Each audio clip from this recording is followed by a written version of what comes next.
Welcome, readers. Today on Book Chat, we are continuing the 3 Book Bloggers, One Series read-along. We're discussing the second book in the Night Huntress series, One Foot in the Grave by Janine Frost. Stay tuned.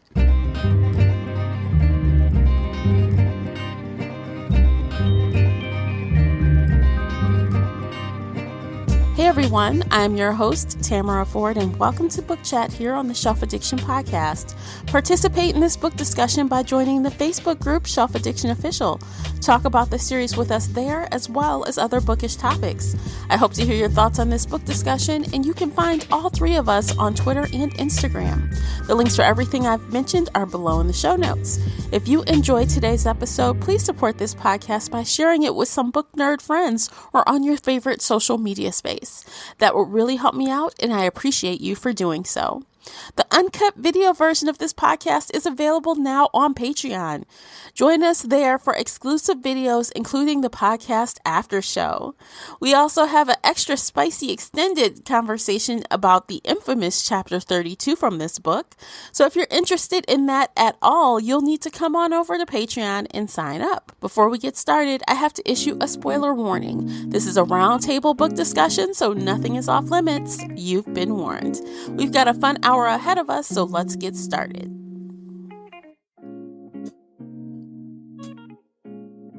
Welcome back to another 3 Book Blogger, One Series read-along discussion, and today we are talking about the second book in the Night Huntress series, which is One Foot in the Grave. Joining me, as always, are my 3 Bloggers, One Series read-along co-hosts, Casey and Nicola. Welcome, ladies. Hello. Yes, so let's get started. Casey, why don't you kick us off with the book stats? So obviously, One Foot in the Grave is the second book in the Night Huntress series by Janine Frost. It was originally published on April 29th, 2008 by Avon. The paperback book has 357 pages, and the audiobook is 9 hours and 45 minutes long, narrated by Tavia Gilbert. Cool. Okay, Nicola, why don't you run down the synopsis for us? It says, you can run from the grave, but you can't hide. Half-vampire Kat Caulfield is now Special Agent Kat Caulfield, working for the government to rid the world of the rogue undead. She's still using everything Bones, her sexy and dangerous ex, taught her. But when Kat is targeted for assassination, the only man who can help her is the vampire she left behind. Being around him awakens all her emotions, from the adrenaline kick of slaying vamps side by side to the reckless passion that consumed them. But a price on her head, wanted, dead or half alive, means her survival depends on teaming up with Bones. And no matter how hard she tries to keep things professional between them, she'll find that desire lasts forever and that Bones won't let her get away again. Okay. That's the Amazon blurb, so I assume it's the publisher. All right, cool. It's the same as what's on the back of the book, so. Okay, that's nice. They didn't change it. You never know. So. You never know. Okay, so we pick up some years later, which was a little jump that I had forgotten about. Yeah. Mm-hmm. Which was good because, Kat has matured a little and some, as you know, arguably. Well, I question that at times during this book. But, she's gotten some more fighting under her wing. She's gotten a lot more powerful. She's definitely built up a reputation for herself. Yeah, she's very badass, very angry. I like her leadership capabilities, the way she sort of leads the military guys and keeps them in line. They really respect her. Yeah. And they have her back for the most part, which is something that you kind of wouldn't guess would be so easy. And I guess we got to skip the hard part of her kind of getting in sync with that group. And we just are presented with, hey, this is the team. Everybody knows what they're doing. Everyone's got everyone's back. And we just have to accept that whatever trial she went through to get there, they happened and we're over it. We see a little bit with Cooper because he's still new to the team. He's only been there like a couple months. But yeah, no, for the most part, the team is solid. Everybody trusts and respects her. She will put them in a coma if they piss her off. So, they respect that. I feel like it's a really, I don't know what the word, really blatant physical pecking order. Like once she kicks their ass, then they're like, oh, okay. And then once they see her take down a vampire and they have that interaction and they know how hard that is, then they're like, oh, this is the only way I'm getting through this alive. Yeah. I've never been in the military, but I think it reads how I would think that a military situation would be. It's rank, it's command, no person left behind. Yeah. You just kind of, even if you don't like what they're doing or you don't like them, you get in line because that's what you do. Yeah, I agree. And same, I've not been part of the military. So if it's completely wrong, I'm not the person to tell you that, but it rings true to me. Mm-hmm. Mm-hmm. So we kick off the book. I think that started with her going after a master vampire, if I remember correctly. Ian. And I'm like, oh, Ian. Oh, fun times. I have to say, it's a reread for all of us. I didn't remember the plot line of this book at all. So it was almost reading it for the first time. Same, but when I looked on Goodreads, it was 2013 when I read it. So that was a long time ago. It's been a while. It's been 2 years for me. Okay. So I was late on this bandwagon, and I picked it up a couple of years ago and binged it all summer long. Okay. But of all the books, this plot line is the most wild, and it starts with her and Ian and then her and Noah, and it's almost 100 pages into the book before Bones even shows up, and everything after that is just one crazy batshit thing after another. I really liked how they just threw us into this sort of vampire society, the social rules, the hierarchy that we know nothing about and Kat knows nothing about. Clearly. And right. And I liked how that unfolded for us at the same time as it unfolded for Kat. Mm-hmm. Mm-hmm. And yeah, it totally threw her for a loop. Like she's got all the physical stuff down. She knows how to deal with the bad vamps, but to sort of figure out how to fit into all this stuff that's going on. And it's still adversarial. It's not exactly like she's in a ball gown and ready to be inducted into their society or whatever, but so I liked that it was kind of a different angle of being a half vampire than we got in the first book.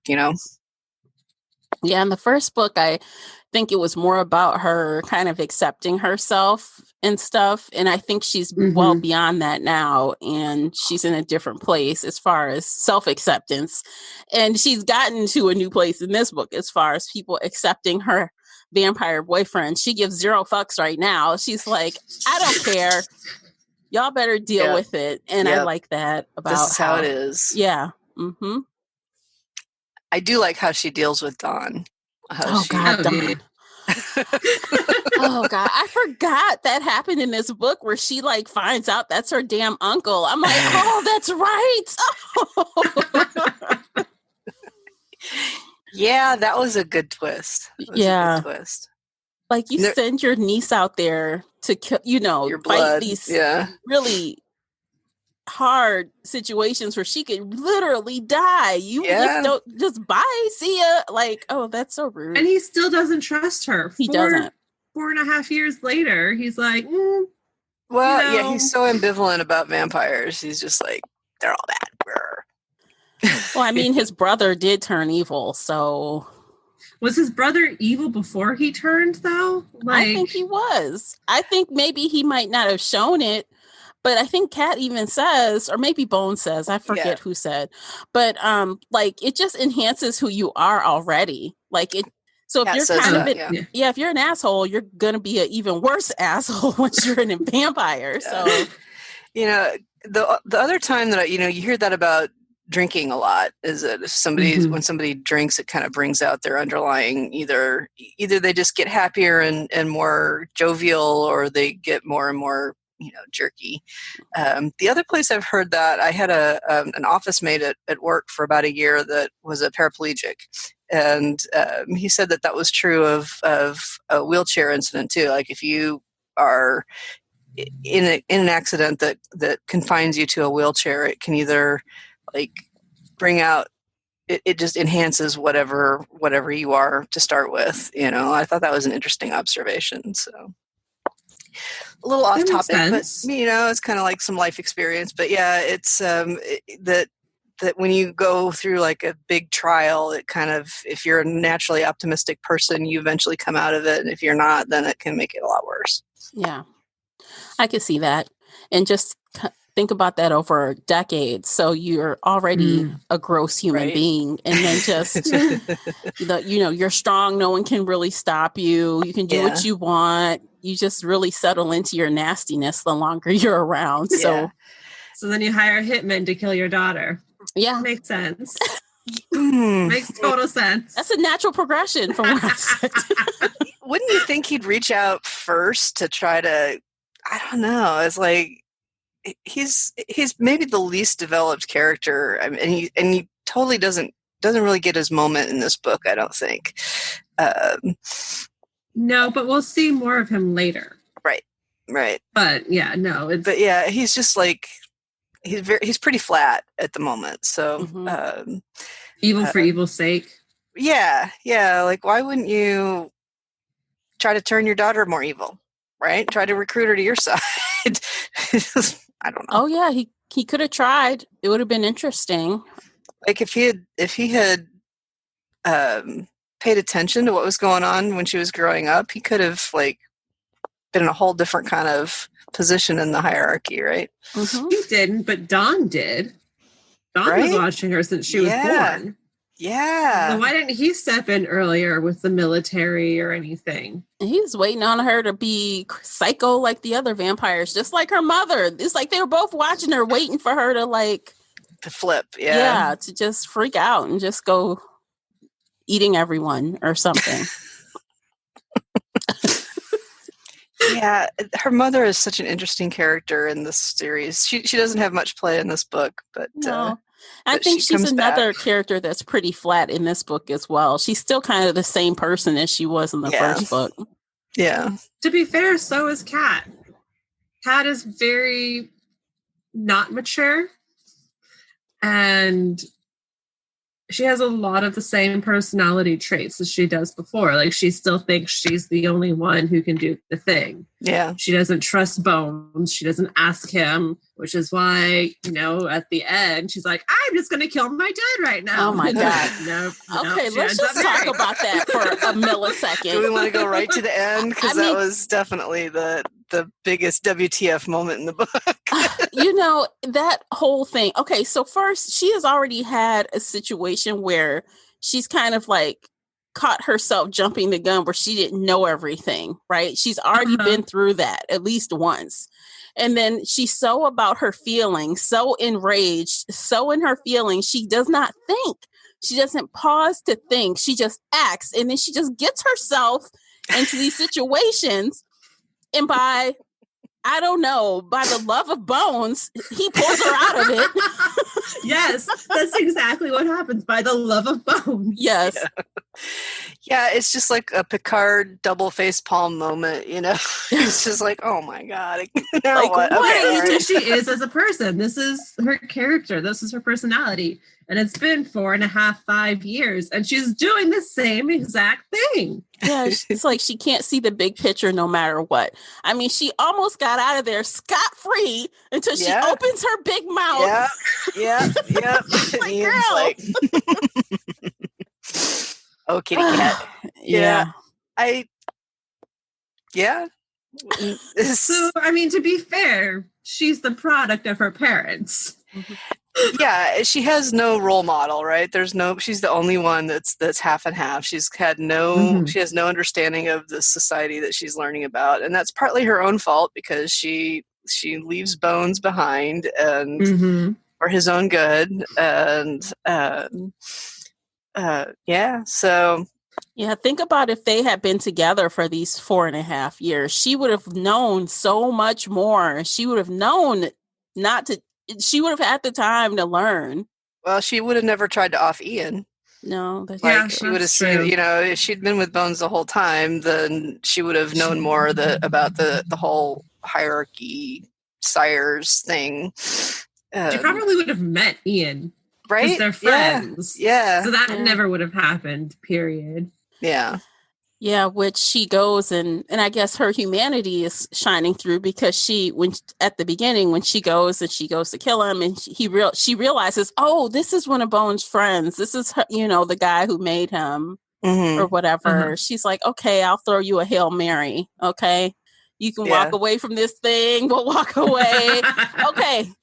This is your one go. Okay, go. And it bites her in the ass, basically. Mm-hmm. Yeah. Yeah. Ian is not going to go easy on her. So. No. But she's got the skills. I mean, she had him. She could have killed him.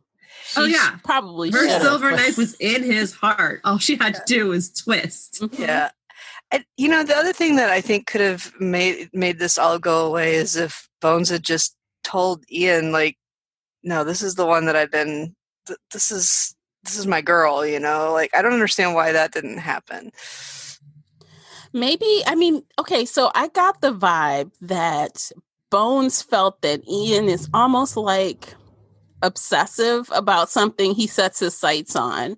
So, like, even if he told him, hey, that's the girl I've been moping after over 4.5 years, he still wouldn't give a care because he's already decided in his mind he wants that for one of his toys or something. I feel like that's what they were trying to express. That is what the text said.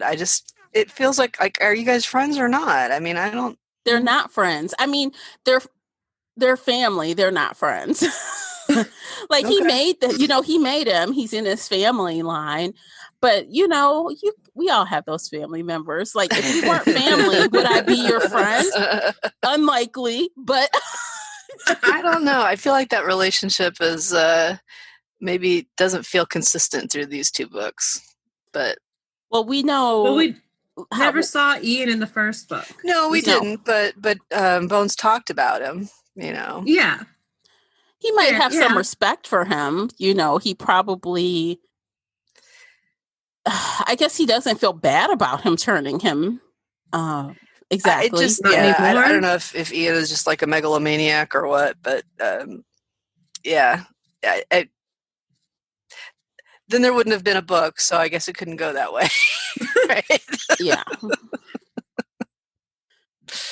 So we get to meet Ian, and I'm like, oh yeah, here he is. And then another like kind of offshoot to this whole Ian thing was I was like, oh, Mancarys, yes, we get to see Mancarys. I forgot he showed up this early. Yeah. So you listened to the audiobook, right? Yes. Tamara, that's how they pronounced it? Mancarys, yes. Okay.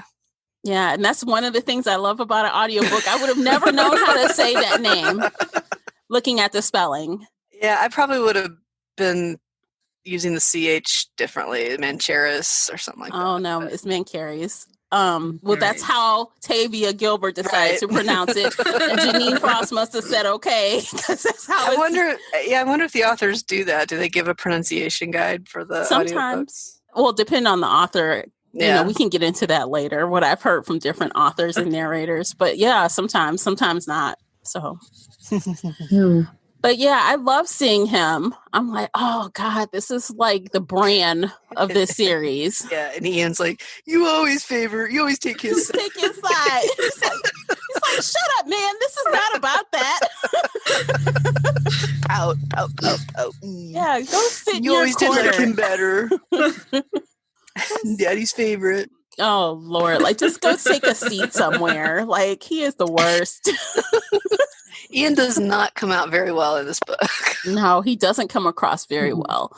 But Mancarys does. And I like that he seems like the stable, let's think things through. He kind of he's so powerful, but yet he tries to kind of be low key about it. He's got all those same vibes that I get from Bran from the Patricia Briggs series. Yeah. And he can read minds. He can read minds. And apparently he can read half vampire, half human mind. But because, they all assumed he couldn't read vampire minds, but that could have just been a secret he's been keeping close, playing close to the vest or whatever. Yeah. But they're like, oh, surprise, he heard what you said. Like, That was a fun scene where she's thinking terrible things and he's like, tell me more. Yeah, please do. Keep talking, why don't you?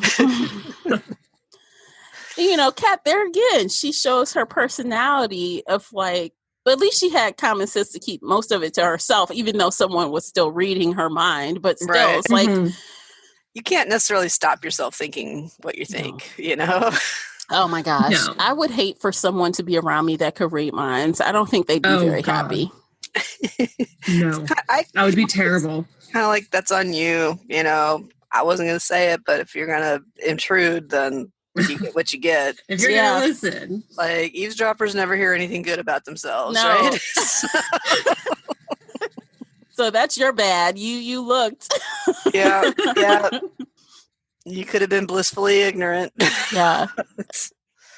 Yeah. And also, so since we're talking about the vampires in the book, Annette. Oh God, Annette. Oh God. Cat fight. And is that okay, so Annette is so jealous. She is so jealous. And she just says whatever she knows will tick Kat off. And she's like thinking that she'll be able to have this whole, like, let's go a couple rounds while they're gone. And fail, #fail. Like, they're yelling, they're fighting so loudly that Bones could hear them like 2 miles away. He rushes back. And she's trying to clean up. I know. It's like, don't tell Dad. Have you ever done that? Like, got in a fight with your sibling, and then when you hear your parents coming, you're just like, shh, no, nothing happened. We're good. Nothing happened. We're good. Yeah, it's fine. It's fine. I'm just, it's all good. Brush it off. We're just doing Pilates. Yeah, we're fine. That's right. That was a funny line.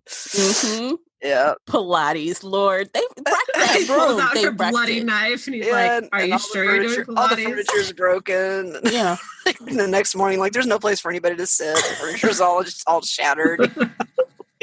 Poor Bones. He's like, "Do you think I'm a damn idiot?" Like, okay. I can't. Like, both of you, man, the both of you. But he went in on Annette, though. He went in on her. Yeah. So when you were a kid, did your parents ever use the line, "How stupid do you think I am?" Yep. Like, mine used that a lot. And when I had kids, like, then I suddenly understood it a lot. Yeah.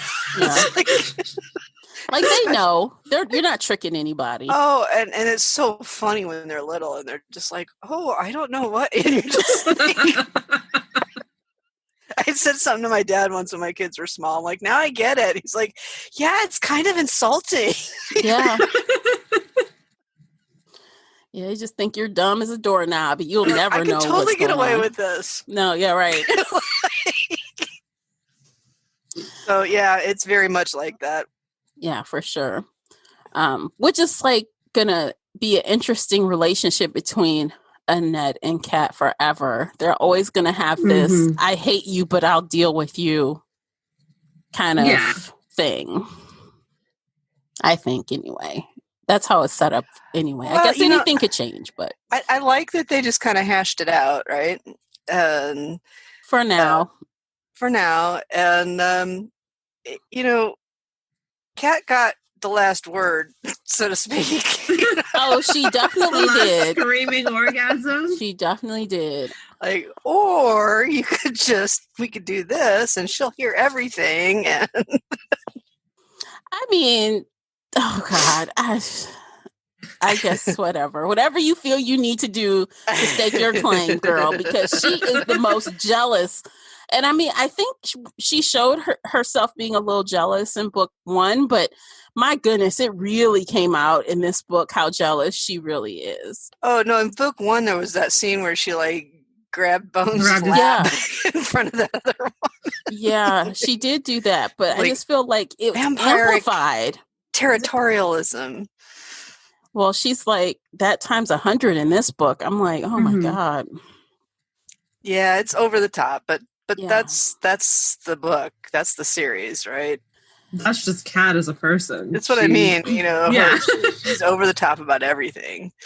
So no, I think you said it right, Nicola. I feel like this whole book, the whole series is kind of over the top. Like nobody's low key. Nobody. right. They're all like Except extreme Noah. versions of people, like personalities, you know? Who are you saying? Except Noah, her first human boyfriend. Yeah. He was like so low key that you didn't even see him. Yeah. Well, I mean, he's also an extreme version. I feel like he's so... He's a red shirt. Yeah, he's so... Yeah. I'm like, what is even the point of him being there, really? I don't know. I guess just so she'd have someone to fight for at the end there, but... I think he kind of helps in the series, points up that Kat is just never going to be normal, right? That she can't... She's never going to be human. She's never going to be human. She's never going to get over Bones. She's never going to pass for human, right? Mm-hmm. So Noah is kind of her, I don't know, the nail in the coffin on her human side, maybe. But honestly, as a fully human woman, I would have fallen asleep on Noah. Yeah, boring. I'm sorry, you're cute, but no, pass. Thank you, next. He likes animals. Oh my God. He's cute, but thank you, next. I mean, he was so nervous, even like asking her out. I'm like, that's painful. That alone was painful. So painful. Like, so painful. Like, how do you get a girlfriend like that, dude? I'm sorry. Just, I don't know. Not very well. I mean, he's the worst. Oh, well. But, you know, he's away. He escaped, and he has like no memory of what happened to him. So That's good. The door's closed. I think the other part is it gives Bones a chance to show his territorialism too. He's like, that's the only reason that this guy is still alive. Oh my gosh, that was hilarious. He's like, oh, if I had heard you guys doing anything else in there but you dumping him, oh, he'd be dead right now. Like, And I mean, I kind of get that kind of possessiveness. I understand it, right? Obviously, people aren't about sharing, and I can get down with the I'm not sharing zone, especially after Annette talks about all the stuff they've done over the decades or whatever. Sounds like he's totally into sharing. Well, he was, but, you know, Kat's like, I'm not about that life, and he's like, fine. Yeah. Been there, done that. It's cool. Good thing he sowed all his wild oats because he's all it was done practice with that. for her. Mm-hmm. That's the way I like to look at it from these books. The man whore trope, I guess. Which, you know, my feminist self feels like, why does he get to be the man whore and she has to be the one that had a boyfriend she never slept with because she was still fawning over him? But he went off and did almost crazy things. Well, he did do some things with Annette, but almost more than that with her while they were separated. I don't know. I just... So side note, in the outtakes... So there's a book about deleted scenes from the series. And in the outtakes from this book, she does have sex with Noah, but it's the most saddest sex scene that you've ever... Like, it was just... I read it and I cringed. And okay, I was like, wait. So the outtakes goes completely against this book because she told Bones in the book that she did not sleep with him. No. They never had sex. This was deleted scenes that... Janine's editor was like, no, you got to take this out. Oh, so it was sad. You had to take it out. Yeah, no. It was, so in an alternate version of this book, they did have sex, but then they took it out. So this is the real version. There's no sex in the version. But if you want to read the deleted scenes, they do have sex. And it's just like, let me eat my vanilla ice cream while watching Grey's Anatomy. While watching Grey's Anatomy, that's like half-assed. That's like you're not even all in at that point. Like, lie back and think of England. It was... If we want to do like a side episode about the deleted scenes, we can talk about it in more detail. But I don't want to read that if that's how it is. I mean, well, you read it to mock it. I mean, yeah. Yeah, you read it and it's like, oh Basically. my God, no, I'm so no. glad that was gone. You know, Yeah. now I see why it's taken out. Yeah. So, yeah, I mean, so Kat's not a virgin when she meets Bones, but she's had zero good experience before him, right? So, what's his name? Danny. And Danny's dead. Danny's dead, yay! Because Rodney took care of him. Nom nom nom, yum. Yeah. He's full. He doesn't want anything else to eat. Do we want to talk about? Do we want to talk about Dave? Oh, Dave. Let's talk about Dave. So he was on the team and he got taken out really quick. Yeah, right at the beginning. Mm-hmm. Yeah. Or was it the end of the last book? No, it was this book. No, it was this one. It was in the cave. Right. That hole when he was they were trying to feed him blood to come back. Danny. And he right. died. So we have your lover here. She's like, oh no, Bones. Like, oh wait, what? What? Again, she's not thinking. She's just like, it's Bones. It's Bones. Yeah. It's got to. But it's her only lover. But it makes sense because it's Bones' cave, right? So yeah. I mean, I was totally. And I've read the book before, and I was like, I was believing it. So. Well, I mean, that's good. It was believable. I mean, I did believe it too, but so he gets taken out, he dies, which was weird for me because we find out that he gets to come back, not as a vamp but as a ghoul. But it was like, you've been dead for how long? 3 months? Is that what they said? Yeah. Like, ooh, that's a long time. Now we're talking about for your Dave, body. not Danny. Oh, Dave, yeah. For the readers. Dave. That's a long time for your body to just be like chilling in the ground. Full of formaldehyde. So. Full of formaldehyde. And maybe that helped. Some vampire blood. Like his neck did start healing before he died. So there was some still left over. That was the key. That was the thing that made it possible. Wouldn't the formaldehyde wash that out? Don't go getting scientific. Oh. I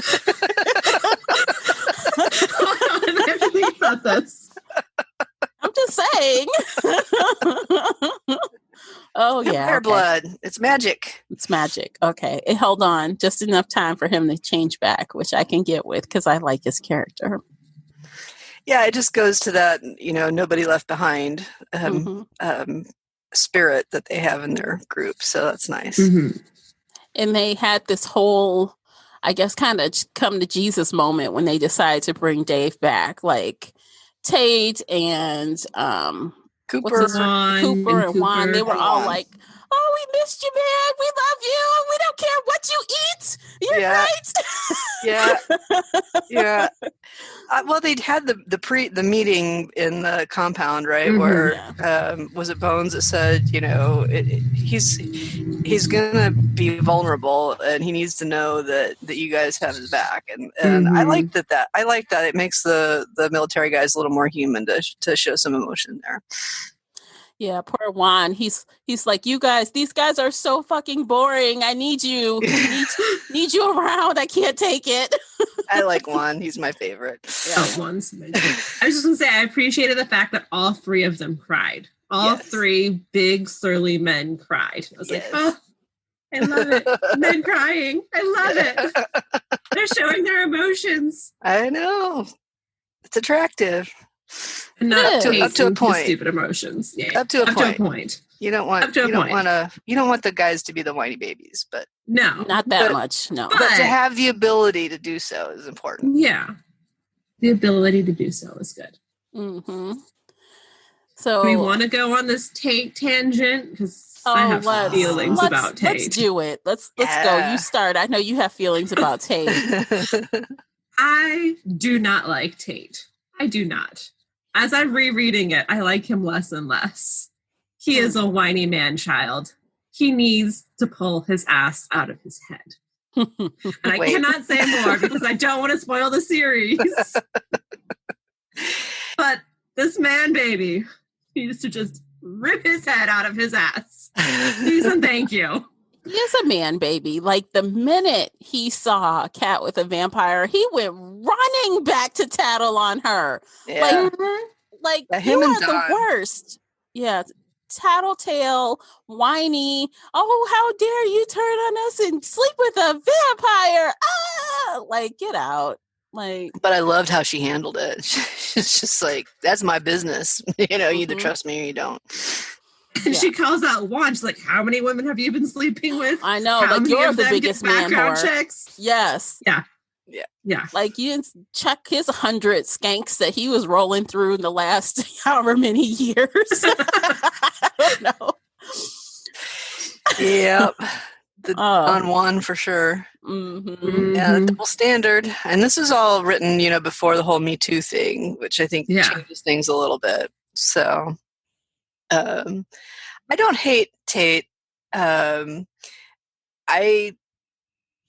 don't know. I think he's got more complexity than most of the other guys, which makes him more interesting to me. And to be in all fairness, you know, he really wants her, but he knows he knows that it's not reciprocated, and he's not an asshole about it. You know, he's not. I don't know. Doesn't hit on her. He's not in her face about it. He knows he basically has no chance, and he's just kind of pining. But you know, I like that he gets with Annette. I think that's a really interesting twist for him. You know, after being such a jerk about Cat being with Bones, she's like, okay, so now you're a necrophiliac too.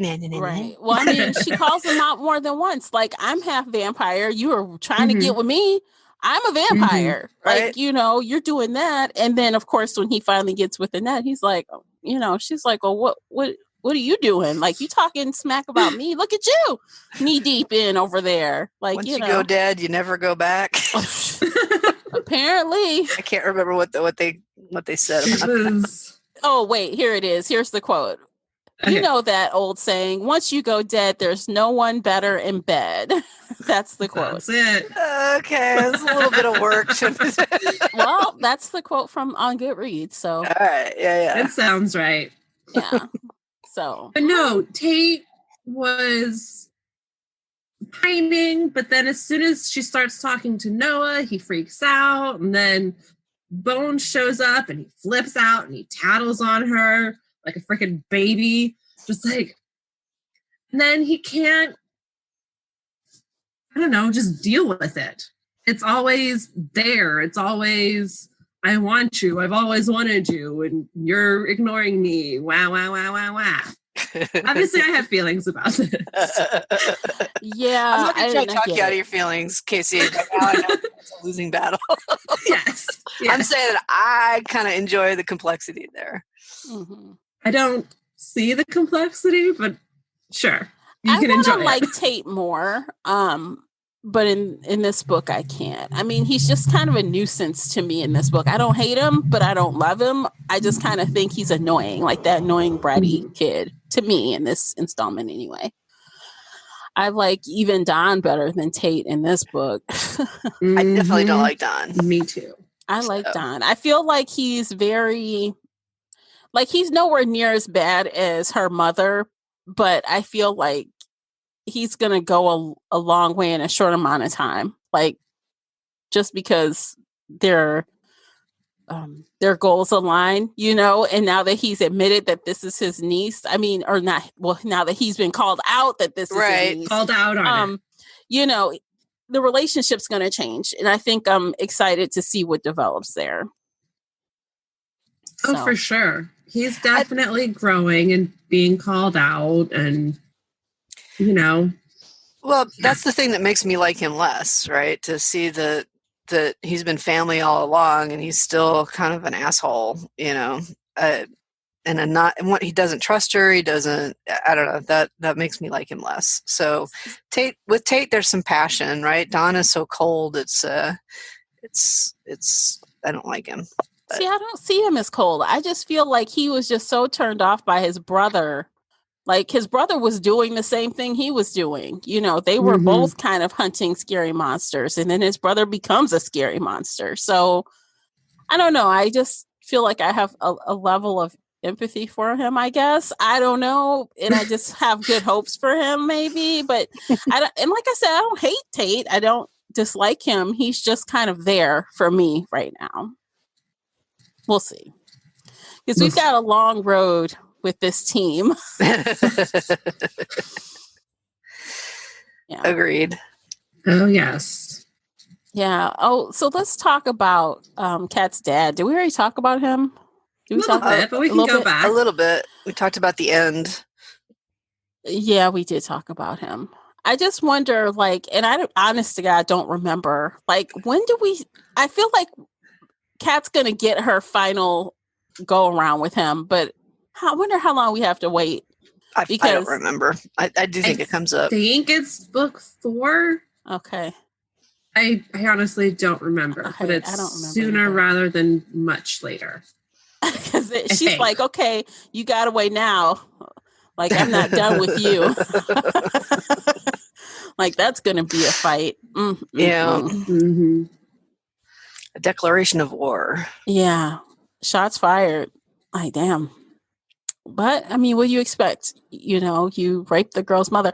But, you know, that's something I want to talk about. So, I don't know. His story is different from His hers. story is very Yes. different from Kat's mother's story. It is, but, you know, I don't buy the way he describes it that it's not rape, right?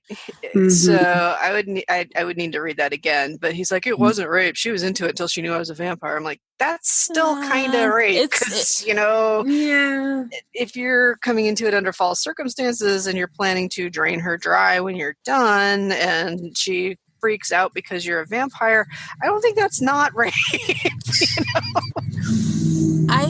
Okay, so I think what caught me about his description of what was going on was not so much the rape thing, because I still think it was, but the fact that I feel like she was what is the word that I'm looking for? I feel like all of her feelings about vampires and thinking that they're all the devil and stuff. He said Right. that.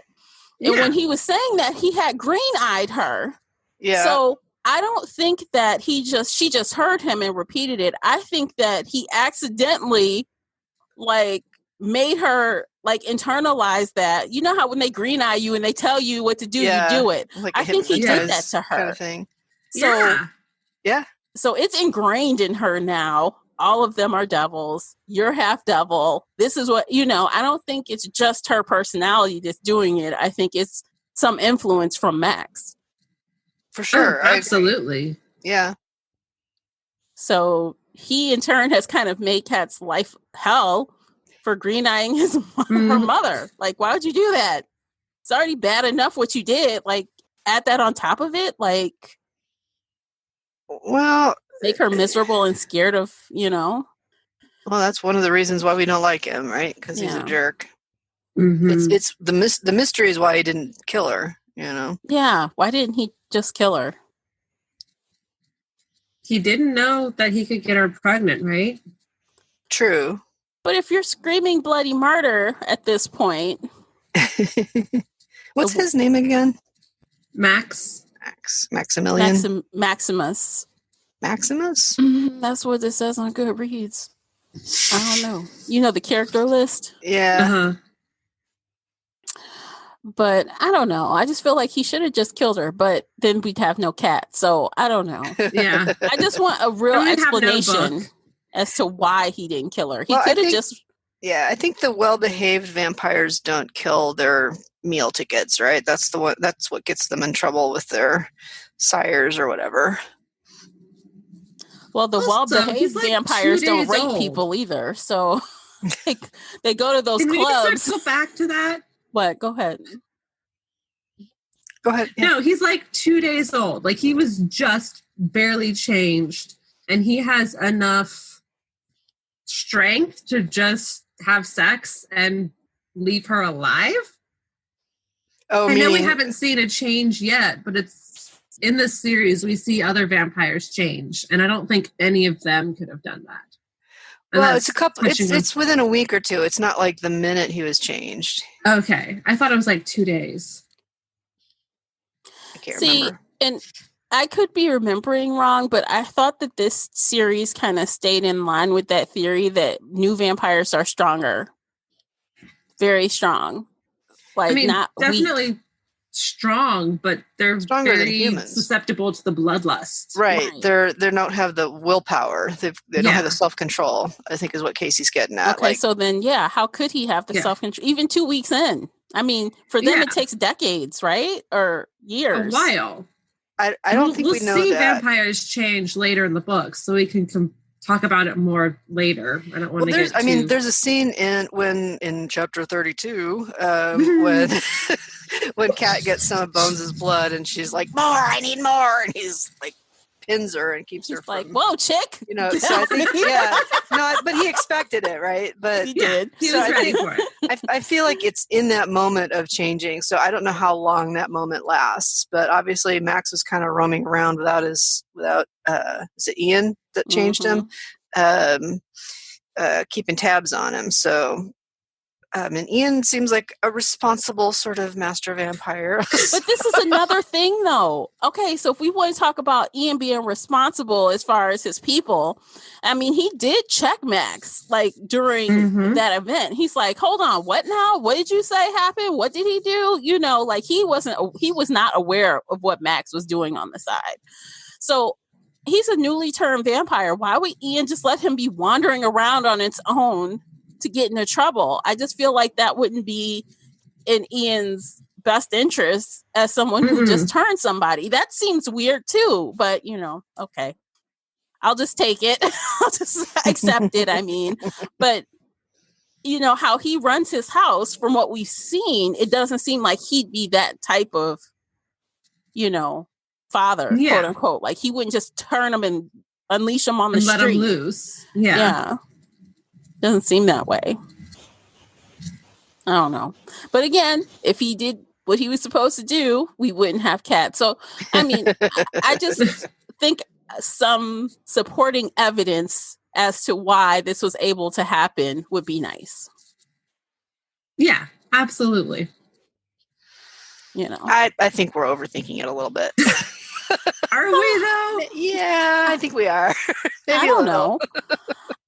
I mean, I guess it comes down to, it is what it is. Just take it at face value. But I mean, sometimes it's hard. So, but I'm glad Kat's here. So it is what it is. Well, we'll roll that around to that, I guess. There was somebody else I wanted to talk about while I was in the throes of that conversation. Oh. I wanted to talk about chapter 32. Okay. Okay, let's do it. We have to. It's quite famous. So yeah, the infamous chapter 32. The infamous chapter 32. So when I'm reading the chapter, I'm like, I don't think I was remembering it how it was. Okay. I'm reading and I'm like, oh, okay. Yeah. Okay. Yeah. Cool. And then I was like, oh. I don't know. I love your face right now. Your visual expression. So, I mean, I don't. So, if you want to see us on video, you guys gotta. What is it? Going to Patreon? Yeah, head on over to Patreon. Yeah, so you can see it's worth it for just this last couple of minutes. One moment. But I don't know. I expected to love everything about chapter 32. I had such warm and fuzzies, but then when I reread it now, I'm kind of like, okay, it's fine. It's hot. It is. But it's not for 100% for me. 100%. I will not say. So for those of you who haven't read the book yet, chapter 32 is the entire chapter is vampire sex and quite gone over the wild. top. We talk about over the top. This was Bones lets loose. So Bones gone wild. Because Kat says, yes, in retribution for Annette and her fighting, Bones needs to let loose on her and give her all the screaming orgasms she can possibly handle. And she wants to be scandalized the next morning when she wakes up. And Annette will hear everything. Screaming detail. Well, and it's partly prompted by Annette saying he's holding back. He's holding Which he back. was. You don't even Which know. he was. And he totally was, right? So in some ways, Annette is responsible for chapter 32 being chapter 32. I am all about Unleash the Freak, dude. Let me see what you got. Okay, let's see what Are you got. though? I'm not sure that I am, but one thing, that's it. I'm anti one thing, but that's just a personal choice. But everyone can make that choice for themselves. So this is a judgment-free zone. Well, you know what they've been saying about the 21st century sex scenes is the anal is the new oral. So what? Oh, you've never heard that? No. Oh my God. Yeah. I've heard that. Well, this book was published in what, 07, 09? 2008. I was close. Yeah, you were in the wheelhouse. You did. I mean, you read it at the beginning of the cast. So the level of heat was turning way up in the in the aughts, right? And and this was pretty scandalous, I think, in that era. Since then, there's so much erotica on the market. There's so much of everything. I think you can be a little jaded about what's on the page, but wow, it's a ride, and really it holds up, I think, in comparison to the last 10 years of post 50 Shades of Grey, people trying to outdo themselves and be more outrageous than the last scene. Yeah, that scene for 2008 was extra juicy for 2008. Yes. For 2020, it's not as scandalous as it was then. What I have to say, one of my favorite things, a couple years ago, Casey had a book convention, and one of the panels was people reading scandalous scenes out loud. And Casey, you weren't there, but oh my God, it was the best. It was the best. And there were some people that read some really bizarre things, and our friend Jackie read this chapter, like the whole chapter. Oh damn. And everybody was just like, ha. And this was 2015, so it was still like right on that cusp of early 50 Shades stuff. Yeah, I don't know. I think I don't know. I feel like it's not. 50 Shades was like 2012, so. Oh, never mind then. Yeah. There was some really weird stuff getting read in there, but that when people talked about like the meat curtains. Yes, the vagina lips. Curtains. What? Yes. I moved my hands. Ugh. I don't know. What are you guys talking about now? What is this? I want to know. Let's stop. Euphemisms for lady parts. Oh, Lord. Okay. Yeah. No, I think that's a thing, huh? That's a thing. Yeah, I think Aaron Michael Ritchie was the one that ran that session, and he had the most messed up. It was not a romance. Okay. It was not erotica. It was just this very weird, I don't know, volcano analogies were made. And alrighty. It was something. Oh man, I need a vodka tonic. Where's my vodka? Oh my God, can we talk about how much of an alcoholic she is? Oh yeah, what's she doing? Gin and tonic or something? Gin and tonic. Just give me the bottle of gin at the wedding. Oh my God, even Bone said, like, I'm kind of concerned about how this is like, your comfort thing or whatever he said. Your security blanket. He's like, let me just give you the gin. Here you go. Calm down. And she's like, I just like the taste. I get with that because I like the taste. I get with that, but I don't drink it all the time like her, though. She guzzles this stuff by the gallon. Well, she can't get drunk because she's half vampire. So everything she drinks is like drinking water. It doesn't affect her at all. Mm-hmm. I think it does if she drinks enough, a little bit. So, like a little bottle. bit, but like in the first book where she drunk that whole bottle with the ghost, and he's like, "Who told you to drink that much?" That was moonshine. That was insane moonshine. And even Bones is like, "I would never drink that." Yeah. That was a This funny is just scene. regular everyday gin that she's like guzzling that I could go out and buy and guzzle, which I won't because I'm not an alcoholic.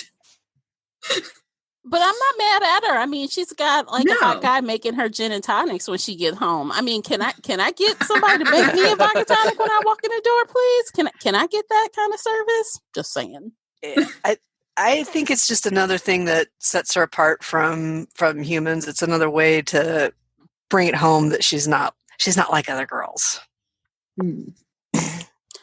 I think the most human thing about her is her emotions, her level of emotions about things. Like she get in her feelings about things, and that's really human.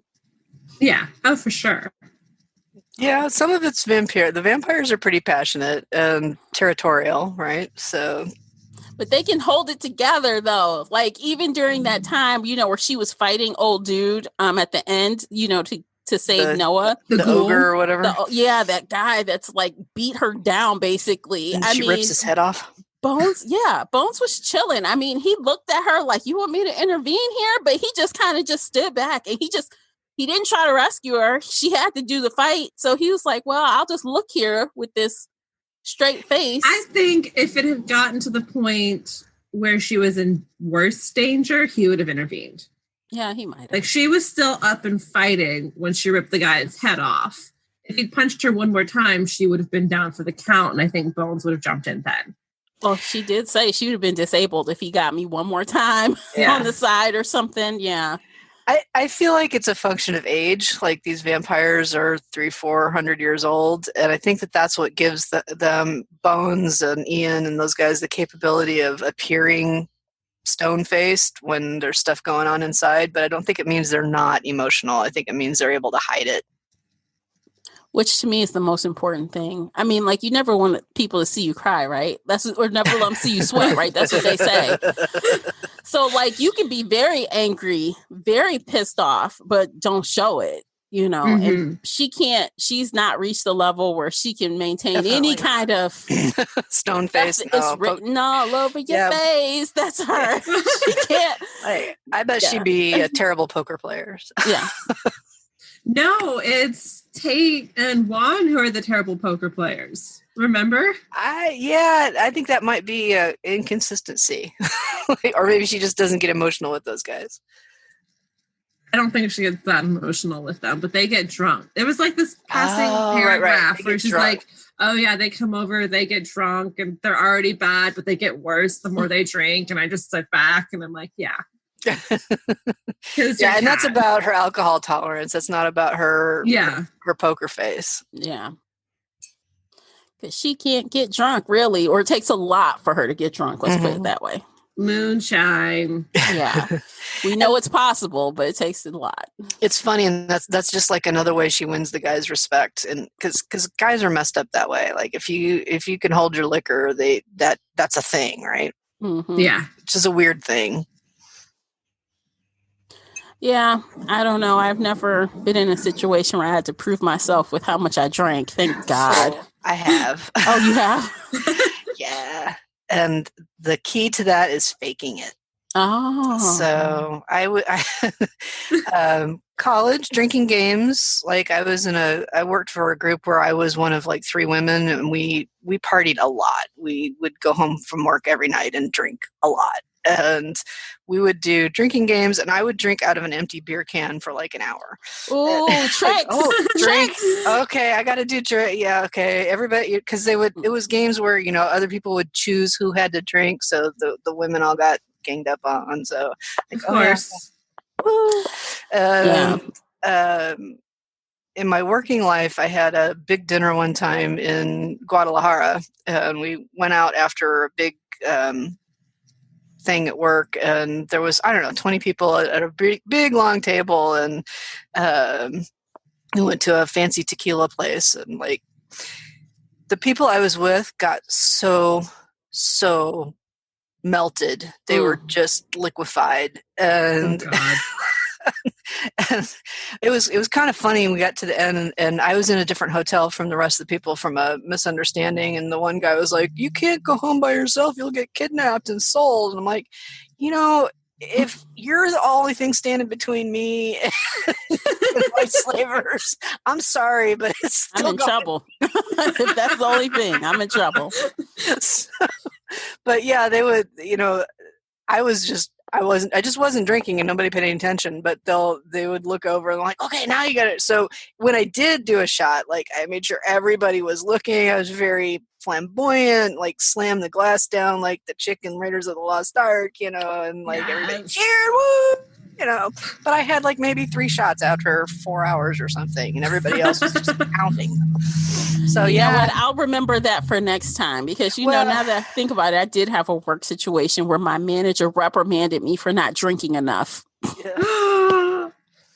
That's nice. Or you just some years ago. Get tonic and lime and pretend that it's full of gin, right? Yeah, they were doing shots, passing shots around. I passed on some of the shots. I'm like, y'all want to get filthy, stinky drunk. Y'all not going to be talking about me because what's going to happen is I'm going to be the one that's being talked about as being as the drunk and not all y'all drunk asses. So, no. Yeah. Not me. Not today, sir. My sister's wedding too. She had a 3-hour gap between the end of her wedding and the beginning of the reception. So the bridal party was hanging out in the hotel, and the guys were all very fresh out of college, frat guys, and like they got really drunk, and they kept handing me shots, and I kept going, yeah, sure. Sink was right there, so just kind of toss it in the sink. And like, yeah, this is great. I love Jägermeister. Ugh. Ugh. Moving right along. Yeah. We got a little off track there. I could talk a lot about drinking, but I have stories. Yes. Okay, so is there anything else you guys think we should cover that was like important to the series thus far in the book? Well, there's Denise. Oh, yeah. We never mentioned Denise. Yeah. She doesn't have a huge role, but she's like Kat's only friend, really. So yeah, she's a human friend. She got chewed on by a vampire, and Kat saved her life, so she knows about the supernatural world. And her boyfriend was key in that big scene where Kat was like the wedding scene. No, not the wedding scene, in the compound. Oh, the compound scene. Yeah, he's a hacker or something. He was able to hack. She gave him the passwords. Yeah. Yeah. Like, so that helped. Like, I designed the system. You think I'm not going to put a back door in? Right. That was good. I liked it. I just know that it was funny how like Denise just dropped into the story, and like that whole wedding was like the catalyst where Bones kind of comes across her like officially for the first time, and it's like, oh man, the look on her face, she's like, oh F. Like, yeah, that was kind of fun. Today it was awkward. It was so awkward. Yeah, it was awkward, but it was hilarious, fun. And it was so much better than finding him in the cave.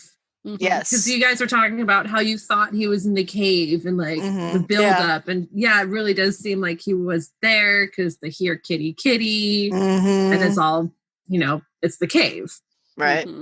But to have that let down and let it be Danny instead, and then all of a sudden you're at this human wedding, this entirely human wedding where you wouldn't expect anything, and just there's Bones. Yeah, there he I is. thought it was really funny. Yeah, I actually want to know more about Randy, about Denise's husband. He seems like an interesting person, and I guess I shouldn't give any spoilers, but no spoilers. Yeah. So I was so tempted to go there too, but I will not. We will refrain. That's correct. Yeah, the wedding was epic. It was good. I don't know. Did you guys believe, being that this was the first time we saw Denise, you think we got enough like background information to like believe that that's her best friend? Like, did you feel satisfied like in this isolated moment, not thinking ahead? Like, did you feel satisfied with, this is her bestie, she earned that, they've been through it? I didn't feel like there was a lot there, right? It was just, but 4 years is a long time, so I could see that she made a friend, and that she doesn't make friends easily, and she knows enough about her other life to be able to talk to her that in a way she couldn't talk to just anybody. But then she disappears because she got married and she can't be part of the rest of the book. So it felt a little, I don't know, light on substance, but I'm willing to take it as a seed for the future books. Yeah, well said. I like that. I'll take the seed. Yeah. Because if they'd done more with Denise, it would have bogged down with too many details, and there would have been too much just dragging out the plot. Yeah. If that makes sense. Like, they had their phone calls, they had their chats, they had their girl moments, but... Well, this series is so drenched in testosterone, right? We were just talking about like all the things she does to be able to hold her own with the dudes, and it's nice that she has someone other than her crazy mother that she can talk to. So I like that she has her life. Yeah. And so the women don't come out well in this series in general, right? So there's Kat, who's objectively crazy, and her mother, who's awful. And in the first book, she gets almost sold by the one girl that sort of befriends her at school, right? And so she doesn't really interact in a positive way with any women other than Denise. So, and of course, there's Annette. There's all of Bones' exes. And Belinda. And Belinda at least is, Belinda's like another Annette, only less important, right? She's like, oh, we banged, so you have to save me. And Kat's like, oh, guess what? That doesn't help. Like, do I know your situation? No. That does not help your situation. Right. Oh, honey. Oh, honey, no. So I like that there's another like semi-sane female in the series. I did notice, like, we did have a huge introduction of new characters in this book. I mean, like, usually you get like one or two new. I mean, we have like, it felt like a lot. 5 to 8 new people just drop into this book. It's what it felt like to me. Yeah, I didn't count them. It could be less, but well, Ian and Mankiras, and we finally see her dad. I mean, dad, I guess, is not technically a new character, but. I mean, it's the first time we see him, and there's all the humans, and Tate and Juan and Cooper and Dave and Dawn, and like a ton of people. Oh, like, yeah. Well, a lot of them were introduced in the first book. The crew that she works with were mostly introduced in the first book, but they get more fleshed out. Well, Cooper was in, not Cooper, but Juan was in the first book, I think. He was? No, I thought at the very end. I don't know. Anyway. But yeah, they get much more fleshed out, and they get a personality, and we see their interactions. So yeah, the cast is quite large in this book. In the last book, it really wasn't. It was like Kat and Bones, her mom, her grandparents. Well, they didn't even talk. There was like no. They talked twice, and then they got murdered. Right. This was the catalyst for a lot of shit. Yeah, and there was Danny, and then there was the roommate. The guy next door at the apartment. Oh yeah, Timmy. Which, did you notice the tidbit about Timmy in this book? Yeah, I'd never picked up on it before. Yeah, but he's after writing our for like the National Enquirer. Yeah, and he writes some good stories that they have to try to shut down every once in a while. Discredit, yeah. Yeah. Dang it, we got to keep an eye on that guy. So, in the one of the last 2 or 3 Black Dagger books, there was a couple hints about a reporter and that Vicious is always trying to kind of squash. So I'm interested to see where that goes. Yeah. Side note, vampires. Side note, yeah. It's relevant. I see how it matches. Okay. I like to bring it all together. Oh yeah. Yeah. So there were a lot of characters, and Noah, of course, which he really didn't achieve third dimension in this book. No. No. More of a placeholder. I mean, honestly, this book is like really, their editor of this book is excellent. And the reason why I say that is because with so many characters and so many like side stories and like getting just enough to give us something but not overkill. I mean, they really shaved the fat for this to be like 357 pages and to have all it had in it. I mean, it's really lean as far as, Yeah, and it goes fast. The pacing is so amazing. I've been reading, I've been having a real struggle finding a book since the holidays to really engage me. And I read a little bit and I put it down and I watch TV or play a game on my phone. I pick it up and read a little bit. This book is just I pick it up and I'm in it, and I'm in it till I have to stop and go to bed, Mm-hmm. So I love that about Janine Frost. Yeah. It's very quick reading book. And even though she does a lot of time jumps, it doesn't feel that way. It doesn't feel, oh, it's been 2 weeks. You don't feel that gap, if that makes sense. Am I phrasing that right? Yeah, we've had this conversation before. I don't pay much attention to that. I'm just what happens in the story? And if there's time stretches in or happens, I don't care. I mean, even from, it's been 3 months since Dave died. And it doesn't feel like 3 months happened in this book. It feels like it happened really, really fast. Mm-hmm. Mm-hmm. That's Sorry, true. I didn't mean to cut you off. No, you didn't.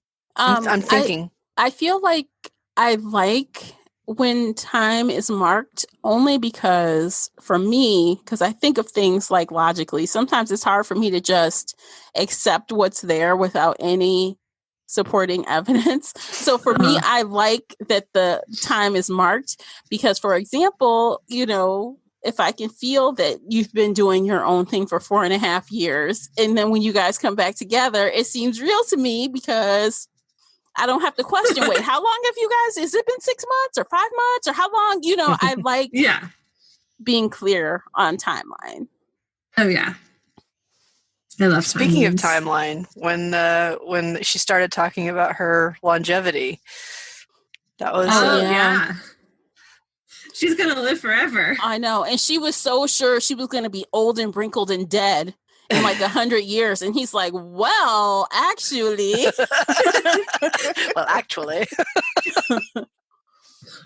and guess what? You haven't aged a day since I last saw you. So there's that." So, hey Don, how old am I? Mm-hmm. Oh my gosh. She was like, "What do you mean? You're 27. She's like, "No, Don," or whatever her age is. How old am I? Yeah, that was a great scene. He caves. He's like, "Fine, you're 19. Okay. Your body is 19 or 20 or whatever." Yeah, I really like how she interacts with Don. She just does not take any shit from him. And he's her superior technically, but she just does not let him forget that she's going to do things her way. I think she earned that right when she found out that was her uncle. I think that completely changed how she was going to deal with him. I think she always kind of did deal with him a little harsher, but now she's like, "I know what you don't want me to know. I know you've been keeping secrets from the team. I have a one-up on you. I can talk to you however I want to." And that's what she does. Yeah, I agree. Yeah. But it went from I'm not going to let you take advantage of me to something more antagonistic, I think. Calling you on your BS. Yeah. Yeah. Okay, so we've been talking for a while. Maybe we should rate the book. We should rate it. Who wants to go first? Anybody? Any takers? Okay, Nicola, you go first. Yeah, so I'm going to call it a 5, and I'm calling it a 5 because of chapter 32. Okay, Casey? I'm also calling it a 5-star, but because of all of the chapters, I love everything about this book. Not all of the character development, but most of the character development and the pacing and the tension and the plot and the fact that so much shit happened in this little book. And then of course chapter 32 was just phenomenal. Okay. Yeah. I'm going to give it a 5 too. I gave it a 5 in 2013 and I'm giving it a 5 now. I really enjoyed myself. In spite of one paragraph in chapter 32. I was going to say, I thought you might knock it down a star because of chapter 32. No, I still love. I told you, I'll take the whole chapter minus this one paragraph. Yeah. But yeah, I enjoyed it. It was fast and exciting, and I found myself chuckling out loud a couple times and just saying, "Oh my God, oh, I forgot that. Oh, that's so great." And when I like give these audible reactions, that just ups the enjoyment for me. And you want more. Yes. Like reading a series, I think, is a little different than reading a standalone. So this has a good book arc, and you still want more at the end. It has a good closure on a phase, of their relationship and of her standing in the vampire community. But you still want more. There's more. Absolutely. Okay, so before we wrap up the episode, we are going to talk about book 3 next, and that's At Grave's End. So if you haven't picked up your copy already, do so right away, because you're going to want to jump into that with us. And of course, if you are on Patreon, stick around and we're going to do our after show. But if not, thanks for tuning in, guys, and we will catch you next time. Take care, everybody. Bye. Bye.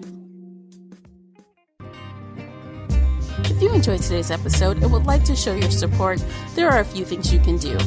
Head on over to Apple Podcasts and leave a positive 5-star review. You can follow me on Twitter and Instagram. Most importantly, you can share this podcast with friends and family that love pop culture, from books and audiobooks to TV and movies. I'll see you next time here on the Shelf Addiction Podcast.